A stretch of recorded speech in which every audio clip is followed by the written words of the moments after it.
بسم اللہ الرحمن الرحیم۔ اقبال کو دعوت دیتا ہوں کہ وہ اپنا عنوان بیان کریں۔ سفیان اقبال۔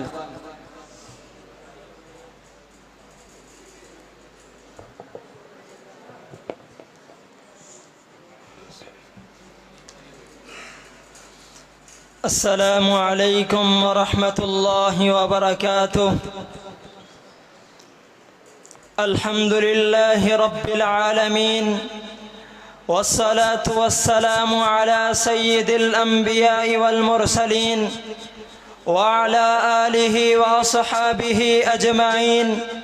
ومن تبعهم بإحسان إلى يوم الدین، اما بعد۔ قال الله تبارك وتعالى: فلولا نفر من كل فرقة منهم طائفة ليتفقهوا في الدين، وقال النبي صلى الله عليه وسلم: ليس منا من لم يرحم صغيرنا ولم يوقر كبيرنا ويعرف لعالمنا حقه فليس منا، رواه الترمذی۔ اور رخ علماء کو دیکھا تو لوگوں نے چلنا سیکھا، رخ علماء کو دیکھا تو لوگوں نے چلنا سیکھا، یہ علماء کا کرم ہے کہ شب غم نے ڈھلنا سیکھا۔ اب تم بھی سنو، علماء بھی سنیں، طلباء بھی سنیں، ایک بات بتلانے آیا ہوں کہ دور حاضر میں کردار علماء بتلانے آیا ہوں۔ ارباب علم و دانش، اصلاح معاشرہ میں علماء کرام کا کیا کردار ہے، کوئی بھی ہوش مند مسلمان اس سے نا واقف نہیں، کیونکہ انہی علماء کرام کے ذریعے نہ صرف اسلامی معاشرت، اسلامی اخلاق و خصائل زندہ و تابندہ رہتے ہیں، بلکہ اس کے ساتھ ساتھ دنیا سے شرک و کفر جیسی گندی بیماریوں کو صفحہ ہستی سے مٹانے میں اگر کسی کا کردار ہے تو وہ صرف اور صرف علماء ہیں، اور ہمیشہ سے علماء اہل حدیث کا یہ امتیاز رہا ہے کہ اس دنیا کے ہر پرفتن دور میں معاشرے کی اصلاح کے لیے انہوں نے اپنا کردار بخوبی سر انجام دیا۔ ہاں انہی علماء کرام کی نسبتی کڑیاں اور لڑیاں اس پیغمبر آخر الزمان صلی اللہ علیہ وسلم سے جا کر کے ملتی ہیں کہ جن کی خبر پا کر ظلمتوں کو اجالوں کی کرنیں ملی، وہ علماء کرام اپنے بعد نور توحید کی ضیاء پاشی کے لیے نفوس قدسیہ کی ایسی کھیپ اور جماعت تیار کر گئے کہ جن کے علم کی قندیلوں سے کئی ساری قندیلیں روشن اور منور ہو رہی ہیں، وہ علماء کرام کہ جن کے دم سے جہالت کی شب تاریک کے افق پر معرفت کی صبح صادق طلوع ہوئی، وہ علماء کرام کہ جن کے بارے میں رب العالمین نے فرمایا: انا نحن نزلنا الذکر وانا له لحافظون، اور یہ وہ علماء کرام ہیں کہ جن کے بارے میں رحمت عالم صلی اللہ علیہ وسلم نے 1400 سال قبل ارشاد فرمایا تھا: العلماء ورثۃ الانبیاء۔ ہاں انہیں علماء کرام کی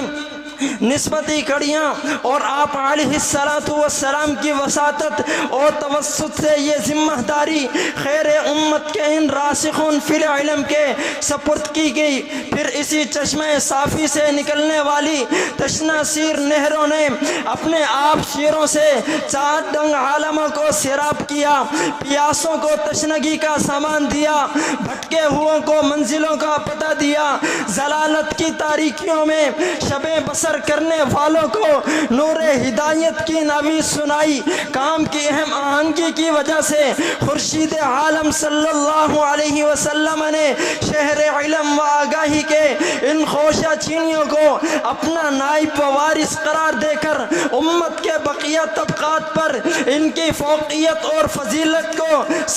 ثبت کر دیا۔ سامعین ذی وقار، تاریخ اسلامی سے معمولی شدت رکھنے والے افراد پر یہ امر مخفی نہیں ہے کہ بنو امیہ اور بنو عباس کے عہد حکمرانی میں ہونے والی اسلامی فتوحات کا سبب جہاں محمد بن قاسم، عقبہ بن نافع، موسیٰ بن نصیر اور طارق بن زیاد رحمہم اللہ جیسے جرت و بہادری اور غیرت ایمانی کا استعارہ بن جانے والے مائے ناز جرنیل بنے، وہاں ان مفتوحہ ملکوں اور مفتوحہ علاقوں میں دین اسلام کو مکمل نظام حیات کے طور پر منوانے کا صحرا انہیں علماء کرام کے سر جاتا ہے کہ جن کی کوششوں سے دین اسلام کی ابدی اور دائمی صداقت پر مہر صدیق ثبت کر دی۔ ہاں احمد بن حنبل ہوں یا مالک بن انس ہوں، ابن تیمیہ ہوں یا ابن قیم ہوں، ثناء اللہ امرتسری ہوں یا عبد المنان نور پوری رحمہم اللہ، الغرض تمام کے تمام علماء کرام نے اپنے اپنے معاشروں اور ادواروں میں پائے جانے والے غلط عقائد و نظریات کے سد باب کے لیے اپنا اپنا کردار بخوبی سر انجام دیا۔ اسی لیے تو شاعر بھی پکار اٹھا، کیا عشق نے سمجھا ہے، کیا حسن نے جانا ہے، ان خاک نشینوں کی ٹھوکر میں زمانہ ہے۔ سامعین ذی وقار، سیدنا امیر معاویہ رضی اللہ تعالی عنہ نے اپنے دور حکومت میں مدینہ کی عورتوں میں زینت کا بگاڑ دیکھا تو اہل مدینہ سے مخاطب ہو کر کہنے لگے، این علماؤکم یا اہل المدینہ۔ معلوم ہوا کہ معاشرے سے بگاڑ ختم کرنے والے اگر کوئی ہیں تو وہ صرف اور صرف علماء کرام ہیں۔ اس لیے قرآن مجید میں خالق کائنات نے اہل علم کے اوصاف کو بیان کرتے ہوئے ارشاد فرمایا، یرفع اللہ الذین آمنوا منکم والذین اوتوا العلم درجات۔ دوسرے مقام پر ارشاد فرمایا، وَأُولُو الْعِلْمِ قَائِمًا بِالْقِسْطِ۔ تیسرے مقام پر ارشاد فرمایا، وَمَا يَعْقِلُهَا إِلَّا الْعَالِمُونَ۔ چوتھے مقام پر ارشاد فرمایا، یرفع اللہ الذین آمنوا منکم والذین اوتوا العلم درجات۔ اسی طرح نبی علیہ السلام نے اپنی امت کے علماء کی مثال دیتے ہوئے ارشاد فرمایا، ان مثل العلماء کمثل النجوم فی السماء۔ دوسری حدیث میں ارشاد فرمایا، لیس منا من لم یرحم صغیرنا ولم یعقر کبیرنا ویعرف لعالمنا حقه فلیس منا۔ تیسری حدیث میں ارشاد فرمایا، العلماء ورثۃ الانبیاء۔ سامعین ذی وقار، آج اگر اس پرفتن دور میں بر صغیر کے ماضی اور حال پر طائرانہ نگاہ ڈالی جائے تو اس بتکدہ سرزمین پر عالم اسلام میں دین اسلام کا پرچم بلند کرنے والے محمد بن قاسم سے لے کر شاہ ولی اللہ محدث دہلوی تک، شاہ اسماعیل شہید سے لے کر شیخ عبداللہ ناصر رحمانی حافظہم اللہ تک تمام کے تمام علماء کرام نے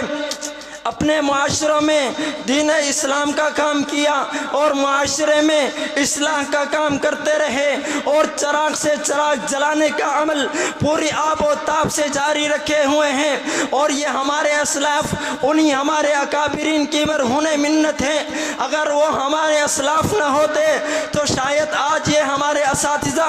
اور یہ آج کے علماء کرام یہاں پر مسند تدریس نہ ہوتے، اگر یہ علماء نہ ہوتے تو آج مدارس نہ ہوتے،